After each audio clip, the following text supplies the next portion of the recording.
That the breaking news of the hour currently is that Trump is to impose additional 25% tariff on goods from India. And now I have my colleague Tamanna joining us on the phone line. Hi, Tamanna. Could you please go ahead and give us more information on this? Yeah, so actually we have to understand the context of this, Malika, more than anything else. Trump is using this tariff war and this tariff stick to attack Russia, essentially. And this is where India is getting dragged in the middle of it.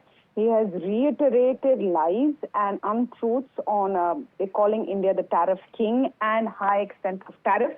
In fact, the Indian government has also busted those myths and the myth that India is the only one who's importing crude from Russia. In a very detailed response, just about 48 hours ago, you will recall, we put out details on why these are simply double standards.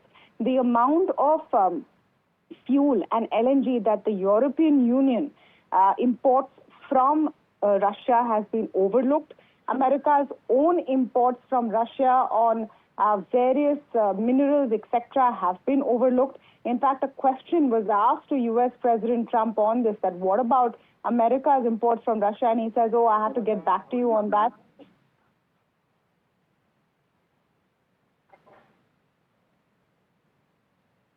Sorry? Tamanna, can you hear me? Yes, I can. Can you hear me? Yes. Please go ahead. Yeah. So I'm saying that India has busted all these claims one by one, calling out the double standards and the hypocrisy of America when it's pointing fingers at India for importing from Russia.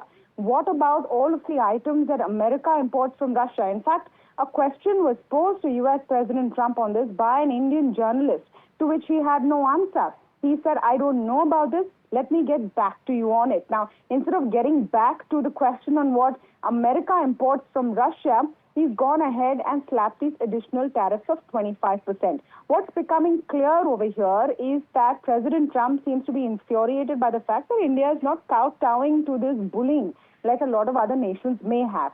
Effectively, the tariff rate does go up to 50%, but now we've seen Trump go back and forth on his claims several times. We'll have to see what it is at the end of the day and whether there's more room for negotiations. Just one more point that I want to add, Malika, is that just a few hours ago, there was an announcement that Prime Minister Modi will be visiting China on the 31st of August and meeting with Xi Jinping. It's very possible that President Trump has woken up in the morning, seen this news, and then maybe just put out this social media post.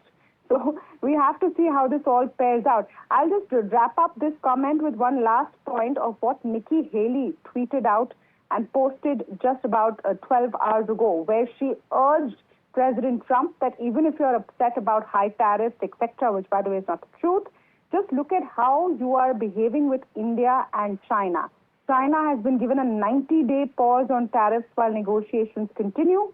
Why are you behaving like this with a trusted ally? Now, that really is the question. This is not the kind of response that any nation will expect from a trusted ally.